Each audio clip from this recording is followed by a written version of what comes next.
اللہ وسلام وسلام علی رسول اللہ اما بعد۔ محترم ناظرین و سامعین، سنن ابن ماجہ ابواب النکاح ہم سماعت فرما رہے ہیں۔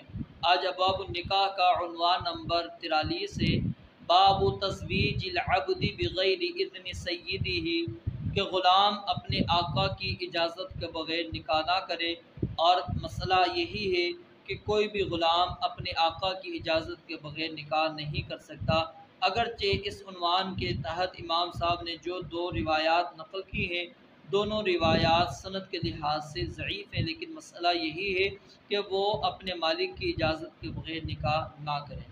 عبداللہ ابن عمر رضی اللہ تعالیٰ عنہ سے روایت ہے، نبی علیہ السلام نے فرمایا، جب غلام اپنے آقا کی اجازت کے بغیر نکاح کر لے تو وہ بدکار ہے۔ حدیث نمبر 1960، عبداللہ ابن عمر رضی اللہ تعالیٰ عنہ سے روایت ہے، نبی علیہ السلام نے فرمایا، جو بھی غلام اپنے مالکوں کی اجازت کے بغیر نکاح کرے گا وہ بدکار ہے۔